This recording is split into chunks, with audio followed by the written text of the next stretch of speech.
Welcome, everyone, to episode 316 of Just Joshing. I am your host, Joshua Pentelaresco. I write stuff in podcast 2. Today, Troy Lambert joins the podcast.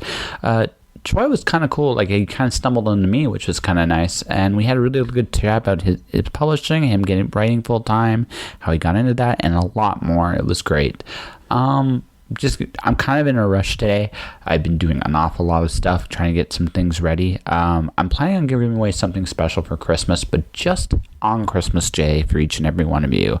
Something I kind of held off on releasing. If you listened far enough back, you'll know what it is. I'm not going to go into too much detail right now, other than say that's cool. I got some more Christmas bonuses in the next episode, as is today was just a lot of cleanup on the YouTube channel. I currently have almost every episode not on my feed there. 273 of the 275 episodes are there. I'm kind of really happy about that. It's been kind of a busy day, kind of a maintenance day, so I didn't quite get everything done I wanted to, but at the very least, this interview is just about ready to go. So let's just get to that conversation, shall we? Think you have what it takes to survive? Then get your ass to Mars. Get Your Ass to Mars is the latest simulation sensation courtesy of Indie Imprint. You are pitted against the hostile nature of Mars. Can you survive and pave the way for future colonists? Or will you succumb to the many pitfalls and obstacles in your way? Get Your Ass to Mars, the Dragon Edition, is available now on PC and Steam. Go to indieimprint.com for more details. Right. So this is officially on. So if you have anything incriminating you'd like to say, make it good. I'm pretty sure all the statute of limitations are up since college. I'm just great on video cameras back then. Yeah. No, I'm thinking of running for political office because then I could piece together the last part of the 80s and the first part of the 90s. I'm sure they'd dig up stuff I don't remember doing. Well, yeah, I mean, see, here's the thing. Like, human stupidity hasn't changed in thousands of years, but now everything's on camera. So now we can look at ourselves and go, God, we were dumb. What the hell? Yeah. Right? Whereas you have... Somebody took a picture of that. Oh, I'm going to... Yeah, exactly. Like, someone took a picture of that. Now, that's the biggest... That is one of the bigger differences of today is... we are recorded a lot more now. Like you and I are kind of relics of an older generation. Like, at least up to my teenage years, I am not recorded anywhere because we didn't have the internet back then. Yeah, we didn't have the internet, or you had a dad that had a VHS video camera, and probably those tapes are sitting somewhere, and who knows what's happened to them. Yeah, well, Since, whatever. Yeah, so, yeah. Yeah, so it was a different era, a different time. So our stupidity was a little more less well known. Now, today everybody knows what you do, and there are good and bad things to it. Good thing is we realize we're idiots sooner. Bad thing is the bad thing is we're still morons. But I digress. Exactly. It's like, yes, but I mean, in our younger days, we are entitled to be a little dumb. I mean, that's just the way it is. I hope I get wiser as I get older. I'm not 100% sure I'm going to get wiser as I get older, but I'm trying. Well, I've heard that you can choose to be a writer or to grow up, but you can't have both. Oh, okay. So, you're gonna make a call. Ice cream and Bailey's for life for me. Okay. I'll find a way to make that work. There you go. So how long have you been playing with the written word? So I started as a kid, actually. So I actually wrote a book when I was like 6 years old. I started writing novels when I was about 14.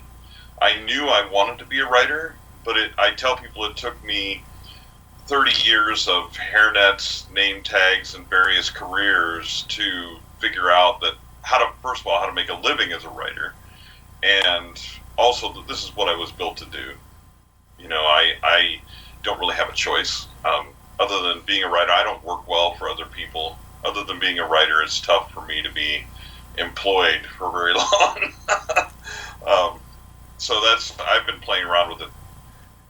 I can understand. It just took me a long time to figure out side. Well, so I guess I'm gonna ask this question then.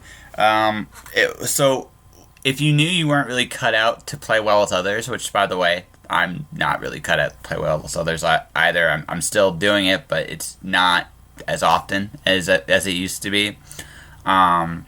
Which is probably in the grand scheme of things, probably for the best. So what was the struggle? Was it trying to figure out how to make it a living? Was it just because I know the expectation of what was realistic in a younger era is a lot different than it is now. So was that it, or was it something else? Well, partly it was. So, I'm 18 years old and graduated from high school, and they're like, all my counselors are like, well, what do you want to do? And I'm like, I want to be a writer. And they go, ha, ha, ha, that's cute. What are you going to do for money? And so there was very much, at least at that time, there was a writer, you don't make money. And which wasn't even true at that time, but I didn't know. They were the experts, right? Yeah. So, I was 18. The other part is that I tell people is I was actually a horrible writer, and I had no idea. I wasn't horrible as far as I had raw talent, but I didn't have some of the skills and the storytelling knowledge to actually do really well. So I wrote some really horrible stories and novels to start out with. What I would call horrible now. They weren't, I don't know, nobody's ever going to see them. But the issue at that time was that submitting things over and over and things like that was just, life started getting in the way because I had to have a job. Because nobody at that time embracing the arts was very much seen as they're like, you're good at math, go be an engineer. And I was like, no. So I tried so many different things because what I was trying to do was find a career that paralleled enough that I could write in my spare time and learn how to do it better. That was just really challenging. So, and at the time, of course, publishing was way different than it is now. The industry was a completely, it was all the gatekeepers, and even if you made it through the gatekeepers, you didn't necessarily make a living writing. So there was a lot of obstacles. That was the way it was at the time. So what was your breakthrough? Time to figure out how to overcome them. So what was your breakthrough? So actually, one of my biggest breakthroughs was that I'd gone through a lot of personal stuff in 2009. I almost got divorced, stuff like that, and I decided I'm going to make this writing thing work. I'm going to figure out how to do it. Because I was seeing other people were making a living at it, and I'm like, I know you can do this, so I know I can do this, because I know I can figure out, because by that time, I have a lot of business experience, I have a lot of management experience and stuff like that. Well, a friend of mine took over as an executive director of a museum and invited me to come work there. And when he did that, there was an opportunity to start a research department in the museum and actually write technical reports for the federal government detailing the history of the area. And so I was like, I can do that. I know how to write things, and I know how to set up a research department. So I did, and what that time, because I was also freelance writing at the time, so I was getting paid for other stuff, but it showed me that my words actually had value. Mm-hmm. That I could actually make money with my words and with my writing, and good money. And so it really sparked me to go, you know what, this is possible. And now I've proven that it's possible, so I'm never doing anything else again. So do you still do like that kind of writing, museum writing, or equivalent of that? Yes. So I still do a lot of writing for hire. I do ghostwriting. I do technical writing. I do web writing. I do a little bit of everything. And part of that is because, first of all, it pays the bills. It pays really well, especially the ghostwriting aspect of things. The other part of it, so that's a way to basically finance fiction and all the different things that I have to do there. The other part is that I enjoy it. I don't know if I'll ever give it up 100%. Sometimes it's a good break from fiction to just turn around and go, all I have to do is write a blog post about SEO or business or whatever, or I have to research the history of this place and write something about it. And sometimes that's kind of just enough. We just broke up there for a second there. So do you mind repeating that answer? Oh, Oh, okay. Sorry about that. No, it's not your fault. Yeah. So basically, yeah, I still write those type of things. I still do ghostwriting. I still do technical writing. I still do web writing. Primarily because they pay the bills. Yeah. And because it's a nice break from fiction. I really enjoy it. Yeah. It's some of it's really just fun writing. Well, so. I think one of the biggest misnomers is that nonfiction is boring, and it's actually anything but. Because one of the cool thing about one of the things I like about this podcast is I get this opportunity to hear real life stories from real people, but they're always interesting because how did someone come to be? What you're doing is you're getting let's say you're doing like a history of a place kind of piece. Well, you get to figure out the story of the place around you, which is always fun, right? And then, I mean, I'm not so sure if SEO kind of stuff is as fun, but maybe you can educate me on that one, right? But then again, I'm not arguing how you pay your bills, but I mean, there are definitely parts of nonfiction that are extremely fun, and I think they are actually very gratifying and probably add to your writing.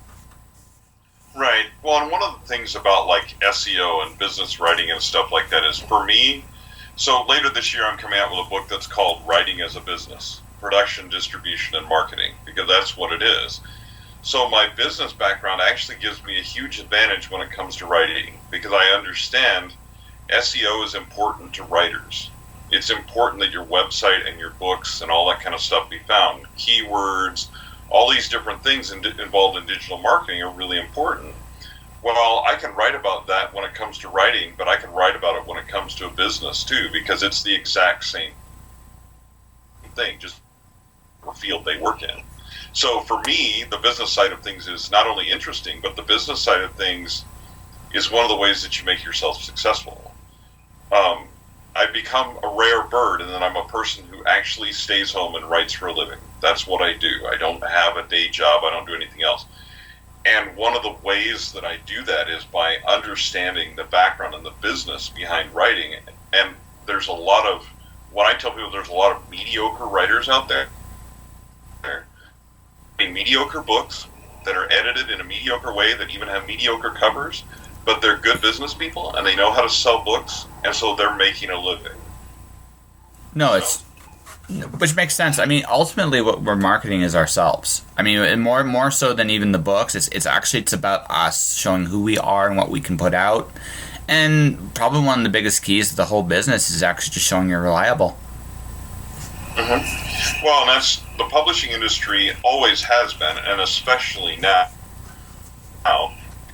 What have you done for me lately? So you published a novel 3 years ago. At this point, nobody cares about that novel for the most part. I mean, you might still sell some little copies of it here and there and stuff like that, and maybe it's still doing okay. But what it's really about is, what's the novel you've written in the last 6 months? What's the novel you've written maybe in the last year? But anything back beyond a year is really, especially as publishers and stuff start to look at things, that rapid turnaround on Amazon and stuff like that is, and other places even, is just really important. It's, what have you done lately? What are you doing? And so there's all kinds of strategies to take care of that, but part of it is just understanding this is a business where you need to constantly produce products. You're the brand, your books are your products, like Tide makes laundry detergent, but they make, several different varieties of laundry detergent. But when you see a commercial on TV, it's for Tide, not for each little flavor that they've got in the store. You find that in the store. But they're constantly producing new products and new things, because that's what grabs people's attention, is something new. We are in an era, especially now. I mean, we are in the intellectual property era. I mean, whether people realize it or not, the demand for new content is practically infinite right now, because there's just so many people looking for so many things. So, I mean, from a work standpoint, writers, this is in one way more time more than any other, because this is the content generation. It's like how much content can be generated all the time, and the more you do, the more you get known. The more you get known, the more people see you. The more people see you. I mean, it's like me with the podcast. I come out twice a week, right? So I'm constantly putting new material out there for people to listen to, all right, which in turn extends my brand, which in turn increases my audience, which in turn, and it helps my model. And also, it keeps me relevant when it comes to selling books, because I'm always putting out new content here. Absolutely, and that's a big part of it, is just always being in front of people. And it doesn't matter if you're putting out novellas between your novels or whatever it is that you're doing. It's just something to constantly stay relevant in front of readers. Well, I actually think the novella right now is probably the best way of doing it, because they're quick, right? They're 10,000 words. You get to constantly.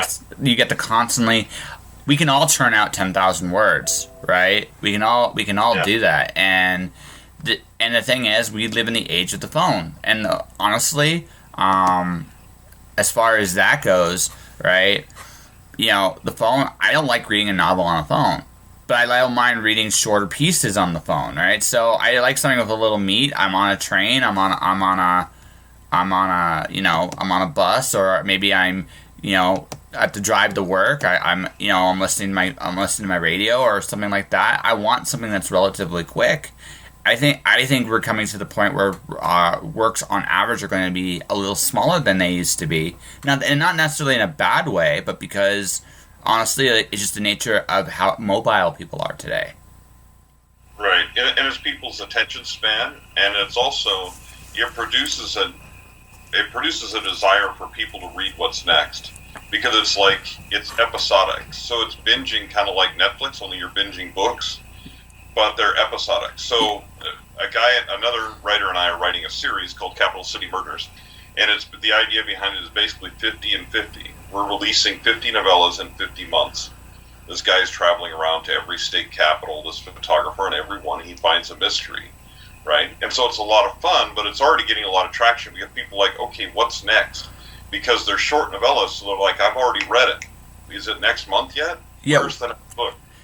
And that's really what you're trying to drive, is that desire for what's next, which gives you opportunity to be in front of more people, sell more books. Yeah, which and then ultimately sell yourself, because it's not just the books, it's the fact that you can get more work in other things, right? And that's probably, which, as you say, is probably the real bread and butter of the industry. I mean, backlists are big too, but as much as that's important, right? It's also the fact that, again, you're writing for a museum still. You got that search engine optimization article for this business, whatever the case may be, right? It's always that search for work is always. So you've become a bit more of a hustler than as you've gotten older. Well, yeah, I mean, I was always a hustler when I was younger. I was always trying to find some new job or some new something to do, because really what I was looking for was the answer. But what I really needed to do was to take that hustle and those skills that I had and apply them to writing. The problem was, first of all, I didn't know how. Second of all, I also tell people that you need 10,000 hours to become an expert at anything. Well, for an average writer, that's about 1 million words. So I'm like, the average writer doesn't really start to create super good stuff until they've written 1 million words. Well, that 1 million words can include newspaper articles, magazine articles, other freelance things. Now, Facebook posts and emails don't count, but you at least for the most part. But the more you create and the more you write every single day, the better you get.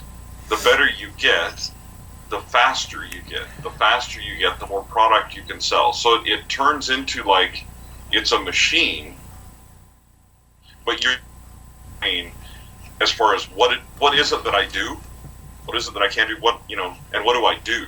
How do I make this work? It sounds to me like in your case, I don't know. I'm going to slightly disagree with you. Well, here's my slight disagreement. It sounds to me like you've had the skills for a long, long time. It was there, but maybe it was partially confidence, like you said, until you proved yourself you could do it. That might have been part of it. But I think the other part of it too is you didn't know what stuck with you, like who you were when you were younger. So you were doing what everybody else does: is you throw spaghetti to the wall and figure out what sticks, right? But I feel that probably was a bigger, if anything, a bigger aspect of who you were to who you are now to become that, is you weren't sure what spaghetti was sticking yet. Is that an accurate assessment? Well, yeah, and I mean, I think that's part of it too. Is as you write longer, you develop and understand your own writer voice, your own author voice, and like where you're most comfortable. And that's not always necessarily where you read the most, No. or anything like that. It really depends on the person. So I think there's a journey there, and I think a lot of writers try to either shortcut the journey, or they do this thing of like they go, well, I read a novel and it was really bad, and I know I can do better than that, so they just go out and start writing things. And it's like, no, you wouldn't go to the doctor and say, that was a really bad experience, I'm going to go open my own practice, without some education. So I think there's a certain amount of knowledge that you have to gain about, like, not only about your craft and how to write and stuff like that, but basically how to sell it and how to run it as a business. Otherwise, you're forever going to be on this treadmill of like, I'm constantly churning stuff out, but no one's paying attention. Well, they have to find out who you are. And no writer, no matter how big they think they are, has enough friends and, and diehard super fans to sell enough books to make a living. You need other people to sell them for you. So you need to make those super fans to be ambassadors. They tell 100 of their friends that you don't know those people, but they do. Yeah. And that's how you sell books. Well, yeah. Well, I've learned this as I've gotten older. It's not all the. I mean, what I do, the effort I make matters, but I can only do so much on my own. I can't do it all alone, and I shouldn't try. What I should actually do is try to work together with other people and help them achieve their goals, right? As well, because it makes it so that, okay, if I'm helping you, you're going to help me.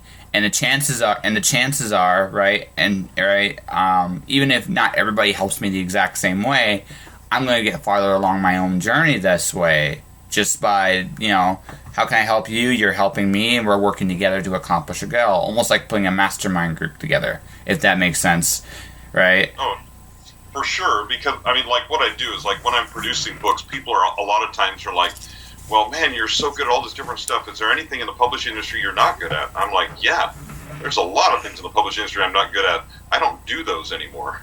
Well, I hire people to do them for me, because I know I can't create a decent book cover in any reasonable amount of time without, a huge amount of work that I don't have time for, and then it still doesn't turn out as good as just me hiring So I just hire a pro. So it looks like people are like, oh, your book covers are great. Yeah, that's because of this gal behind me. That has nothing to do with, it has something to do with me, because it takes the work that I've created and she interprets it into a cover. But, it has nothing to do with my individual skills. It's very much a collaborative effort. And collaboration is the biggest essential thing, I think, to authors now. And that doesn't mean writing books together or things like that. It means supporting each other through knowledge, through just encouragement. You see somebody down, say, hey, man, what's up? What's going on? How can I help you? Because that's where it's at. But a lot of authors have a very a mindset of scarcity. Like, there's only so many readers, and I have to keep these readers to myself. And I'm like, there's millions of readers around the world. A reader doesn't ever just read one book and then stop because they read your book, and that's all, the only book they're ever going to read again. So it doesn't really matter. There's tons of opportunity for collaboration out there, and that's really where it's at. Well, I actually truly believe that there isn't really any competition, and that's not to say that, we're not trying to accomplish some of the same goals, but I can't do your voice. Troy Lambert is Troy Lambert. I couldn't write your story to save my life. Your voice is unique, right? I somehow feel you wouldn't have come up with the idea of a unicorn farting rainbows as dialogue. I just somehow feel that that's more my thing than yours, right? Right? And by the way, ladies and gentlemen, he's laughing his ass off over there. Right? True. Right. We all bring something unique to the table. And the fact of the matter is, that's what makes it great. Because everybody, we could take the same story, you and I, and we would tell it a completely different way. And they both are valid. That's the best part about this. Right, exactly. Well, like, if you ever go to a writer's conference or a workshop and think about this, that you stands up there and gives everybody in the room a writing prompt and then a certain amount of time to write something about it. And how many times do you think it ever happens that two people come up and their papers are identical? Now, unless one of them was copying off the other, it's never going to happen, because their author voice and how they interpret that prompt and which direction they go with it is going to be different. And it doesn't matter if you have 300 people in the room or 30, you're going to come up with something different at the end of the day. That's just the way that it happens. That's the way that it works. So there's no competition. If you steal one of mine, steal away, because you're never going to be able to write it the same way I would anyway. So it doesn't make any difference to me. And I always tell people, too, I've got enough ideas to last my lifetime and beyond. So if you want to take one and write it, let me know which one you want, and I'll give it to you. You don't have to steal it. I don't care. Because it's never going to... So it's not a matter of competition. It's not a matter of... That's, in my opinion, is in the artistry world, I think there's a viewpoint that some people have about competition instead of collaboration that is just so skewed and wrong that if they would just, when this guy approached me about writing this 50-book series, I was like, yes. And he goes, I never thought you'd say yes. I'm like, well, why not? For me, who cares if I'm more experienced writer than you? So what? Let's take this journey together and see where it goes. Yeah. Well, you gotta be open to try stuff out too, right? And it's like, it sounds like in your case, like the novella thing has been a lot of fun. Yeah, I think a lot of times what it is my friend and I, we are both in business together in various different things, and one of our mottos is just stumble forward. And it's the same thing as a writer. You're stumbling forward, you've got an idea of what you want to do, some various goals, but as you're stumbling forward, what happens to me all the time is things hit me from the side. That I'm like, I never anticipated doing that. That's not something that was on my radar that I thought I would do, but I'm doing it anyway because it was an opportunity that still furthers me toward the goals at me, because why? I was moving forward. So if you're moving forward, you're going to get opportunities. You just have to be willing to look at those as opportunities and take them. Well, I always say, like in my case, my entire career was an accident. All of it. I accidentally wrote a book, accidentally got published, accidentally started a podcast, I embrace my accidents because honestly they're the best things, right? Because you don't plan life. How you make God laugh, you tell him your plans. That's how it works, right? But it's about, again, the older I get, the more I realize it's not really about what you're doing in the moment, it's where it leads you. And if you're smart enough to actually see that it's leading you somewhere, right? Even if it's not on the map, sometimes it's better it's not on the map. Right, exactly. It's really about seizing opportunity. I never would have, the way I saw my writing career unfolding is not the way my writing career has unfolded. But the truth is, it doesn't matter. I have another friend of mine, an author friend of mine too, and we both say this is the most amazing and awful business in the world. Yes, it is. You have highs, you have your lows. Being bipolar is terrible and awesome, whatever. But the thing that we both say too is I wouldn't trade this for anything in the world. I would not trade the job that I do and the things I do every day for anything in the world. There are people all around the world who would be extremely jealous and who would love to be in the position that I'm in. Yes. And when you're kind of having those rough days and those down days, it's very helpful to remember that. Oh, well, I think gratitude's a big thing. It's like, don't get me wrong. Would I love more numbers? Sure. Right? I think we all do. But the reality of the situation is, for me, the podcast has taken off more than my writing career at this point, which is totally fine. I think I'm okay with the way fate worked out as far as that goes, right? But that all said, right? I'm grateful. I get this opportunity to talk to people like yourself and make you laugh about unicorns farting rainbows and incriminating acts and right? And I get to do this, and I actually get paid for it. Which is a really, really, really cool thing. Not many people get to do that, right? And I enjoy the opportunity and also get inspired because, hey, you're basically living proof that all things are possible. Right, Exactly, and that's, like I say, a lot of times you have to remember that because success looks so different to different people, and also there's just kind of there's one friend of mine who said she worked her entire life towards, she wanted to stay at home. Once she started doing that, her muse was like, I don't really like this. I need you to do some other things. So she started selling real estate part-time. And because to her, that was a release that her muse then went, man, that's a relief. For me, it's completely different. But yet, in another way, I technically still write a day job. I do freelance writing and other stuff besides fiction. And for my brain, that's a great break, and it gives my muse some relief and more things to work on. I think something that's understated is the idea of just writing. I don't think any writer actually does that, right? I mean, don't get me wrong. Don't get me wrong.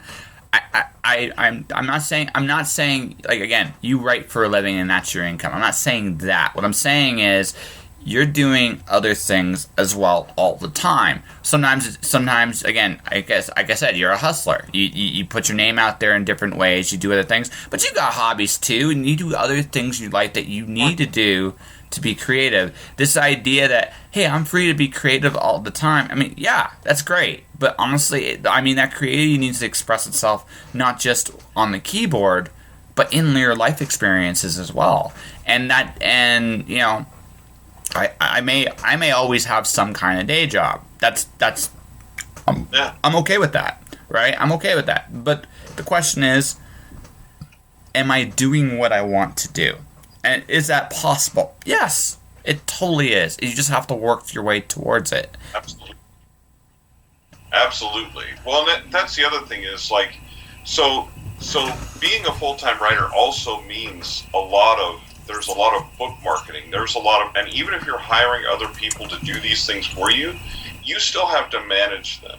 So I have writers all the time that come up to me and I talk to them about my upcoming book, writing as a business, and they're like, well, I don't want to be an entrepreneur, I just want to be an author. And I just laugh at them. But yeah, like, if you publish a book and you expect to sell it, you just opened a small business. Yeah. You have a product to sell. And that's exactly what this means. And even if you hire other people to do some of those things for you, first of all, that cuts into your profits really quickly. Second of all, you still have to manage them and make sure they're doing what you asked them to do. And what you're still a manager. You're still overseeing your own small business. So there's really no way around that if you're going to make a living as a writer, regardless of whether you do freelance or just fiction or whatever, things like that. You have started a small business, and you are running a small business. Now, you can keep that as small or as large as you want, and you can hire whatever team you want and think. You are going to be a business person to a certain extent. And a lot of writers are like, I just want to be creative. And I'm like, well, then creatively run your business. That's great.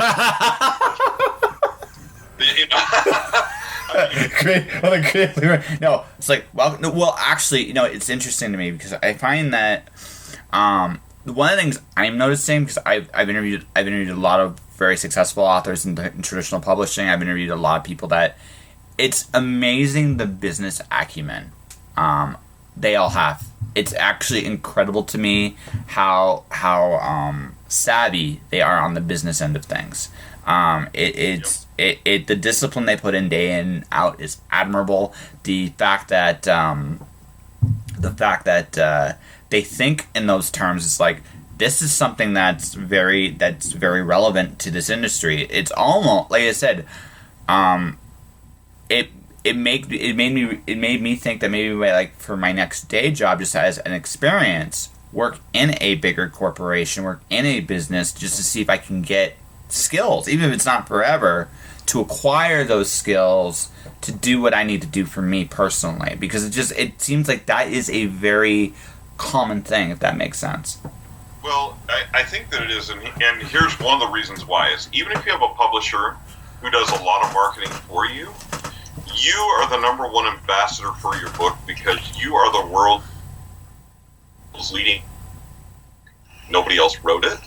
Nobody else understands it the way that you do, regardless of whether it's fiction, nonfiction, whatever. You're the one with the vision. You're the one that wrote it. you're still your number one marketer and advertiser. Now, obviously, you want to get that message to ambassadors, have them get it to their friends, things like that. But you're still the number one source of the message, not your publisher, not your editor, not your cover designer, not anyone else on your team. You're the number one ambassador for your book. So understanding the publishing business and the business behind it really that's one of your primary tickets to actually making money and being successful, is you just need to understand it. You do everything yourself, but you do have to understand what's behind it, and you do have to be the originator of that message. And you also need to believe it. I mean, I think one of the biggest detriments, I've interviewed a lot of authors. I think one of the biggest detriments for a lot of the authors I've interviewed is they don't always fully consciously believe in what they're doing. And that translates. Unfortunately, I mean, the reality of the situation is people have a sense of where you're at in terms of your comfort. And to be honest, if you don't believe it, your customer base won't believe it either. I mean, as much as I hate to say it, sales are a big part of what you do. And if you don't believe in what you're doing, no one else is going to either. Right, and that's part of, like, when people say, well, I don't have that much money to spend on a book cover. I'm like, well, if you don't invest in your work, how do you expect a reader to invest in it? Because people say, well, it's an ebook, it's the price of a cup of coffee. I'm like, yeah, but the cup of coffee didn't ask me to spend 10 hours reading. It only took me 10 minutes to drink my coffee. It was good, I was done. Mm-hmm. You know, you're asking people for a time commitment as well as their money. So there's a difference there. When we compare books to coffee, I'm like, oh, it's not the same thing. It's not apples to apples. So I'm like, there's a big part of it that's your confidence in yourself, and the other thing is your motivation for doing it. Like Simon Sinek is a big business guy that talks about business stuff like that. One of the things he talks about is people buy from you because of why you do something, not because of what you create. Yeah, absolutely. And which is true. If you look at Apple and these other big companies that have been successful, that's people buy because of the principle and the why behind it, not because Apple will say, we create these things for creatives and that are beautiful and they function well and all this other stuff. By the way, we make watches, computers, and phones. Instead of saying, we make computers. Or so as an author, you don't say, I make books, buy my books. You say, I create stories to inspire the world. Here's some of my stories. It has to think opposite. Well, okay, so I did so my brand, like this is we're talking about personal brands here at this point. So my brand is trying to make people have fun. I learned something a long time ago. If I try to sell you a book, you're going to be like, I don't know. But if I go, let's play a game, you're like, game? Like there's that moment. It's like, okay, you have my attention. What are we doing, right? And then I'll pitch you a game, and you might be like, I don't know. I'm like, let's just try it. And you're like, okay, right? Something I've learned about, this is what I've learned personally about business. If I try to sell you something, it will probably blow up in my face. But if I try to play with you and interact with you and try to treat you like a human being that just happens to be selling a book, I may not get that sale today. But that's not the point. What I'm trying to do is I'm trying to establish a relationship with whoever comes to my door. Whoever that is. Yep. And I get that if I get that relationship, sooner or later, people will invest in me. And that's the secret. I mean, I may not hit the same sales you do, but again, that kind of success can't be really, everybody's will vary. That success always varies. But what I can do is I can try to create the best relationships I can with people, as long as I can. And that, in the long term, pays off. Right. I mean, I tell you really what I am is I don't even necessarily define myself as a writer. I'm a storyteller. Mm-hmm. That's what it comes down to. And really what I'm telling people is, come along and let's escape together and journey together. And at the end of it, hopefully all of us are changed. Yeah. By the end of it. And I just, let's go have some fun and journey through this story and see what. And so, like when I write thrillers and stuff like that, I'm like, here's the thing: is there's always a moral point. At some point, it's not that you're preaching something, but there's just change that happens because of the story. And people read those kind of stories for a couple different reasons. Either they're like, oh, this is very exciting, or they read it and they go, yeah, my life is bad, but not that bad. Yeah. You know? Oh yeah, absolutely. Well, you're we're creating an experience. That's what we're doing. We're creating an experience, and we're encouraging people to go along for the ride. Right? That's what we're doing. And if we can do that, if we can get people to come along, where everybody benefits. We enjoy telling a story to people that will listen, and hopefully we tell it well enough that people come back. I mean, that's the goal. Right. Exactly. So, Mr. Troy, I do think we have an interview here. What do you think? I think we have an interview here. Okay, that's good. It was a pleasure meeting you. Thanks for coming on. Hope this was fun. Fantastic. Thanks for having me. Yeah. So, how about we do this? Do you know when is your book coming out? Do you know? The writing book. Yeah. Will be October 22nd, I think. Okay. So how about we do this? Why don't you promote that book? I'll talk to the boss of the podcast. I'll see if I can figure out when to release this around that time. He's a bit of a dick, but I mean, I'm sure I can reason with him enough to actually do it, right? And I've entertained you. I can tell I've entertained you doing this. Yes. Yes. Exactly. No, this is really fun. Yeah. So why don't you promote that book? And if there's anything else coming up around that time, you can do that, and then let me know how people can find you. All right. Yeah, you can find me on Amazon. You can find me at fictionupdates.troylambertwrites.com, or you can just type my name into Google, and if you can't find me at that point, you're probably not looking. So, or you're on the porn site or something. Okay. Something you made a wrong turn. You made a wrong turn somewhere. All right. Yeah. So what's your book called? So the one coming out, so I've got a bunch of stuff in the works, but the one coming out that's nonfiction is called Writing as a Business. Production.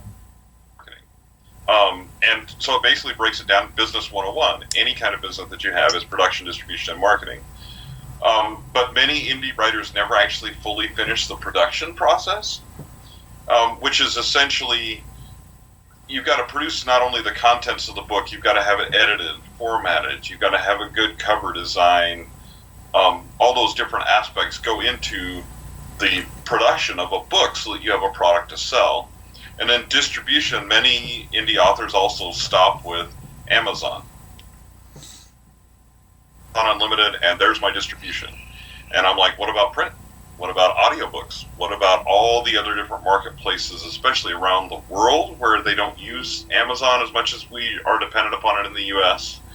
All those different kind of things. So that's, I think, and then, of course, you get to the marketing piece, which is constantly evolving, but there's some constant underlying principles of marketing.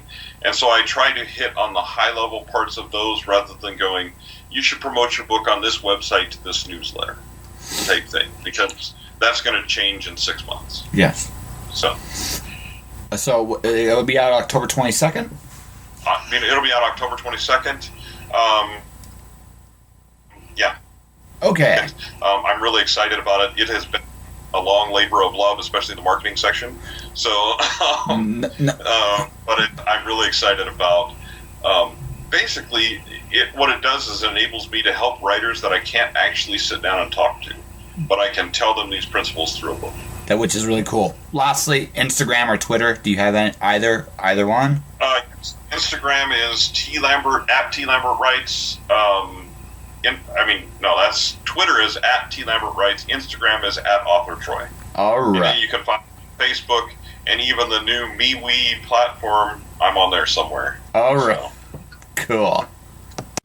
This episode of Just Joshing is sponsored by Indie Imprint. Indie Imprint supports creators by creators. Whether you are writing a book or creating a video game, Indie Imprint works with its clients to produce, edit, and present their projects to the world. For more information, check out their website at www.indieimprint.com. And that was my conversation with Troy Lambert. Troy, thanks very much for coming on to my show. You're welcome back anytime. You were definitely a cool, unexpected surprise in the best possible way. So thanks very much for coming on my show, man. And I'm going to wrap this up real quick, guys. I have a lot more to talk about, but I'm kind of in a hurry tonight. Got another week and a half to go working nights, and then I'm done. Thank goodness. But it's been an adjustment up here, and in a good way. I'm enjoying my time in Vancouver. More on that next episode. Thanks for listening. That will do it for this episode of Just Joshing. If you want to support the podcast, do so in a number of different ways. You can subscribe to the podcast. I'm on iTunes, Google Play, Spotify, Podomatic, you name it. I have my sponsor, Indie Imprint. You should definitely take a look at their stuff. Get Your Ass to Mars is available now on PCs or anywhere non-mobile you can get your gaming on. You can do that there. Indie Imprint also helps creators, writers, gamers, musicians, you name it. They will help you polish your projects. My merchandise is at jpentelarusco.redbubble.com. So you want to get a little sparkle for the holidays, you can do so there. The Watcher, Storm Dancer, Wandering God is available at mirrorworldpublishing.com. My YouTube channel is Joshua Pentelarusco. My Twitter and Instagram is at jpentelarusco. Stay inspired, keep doing your thing, and I'll talk to you guys soon. Josh.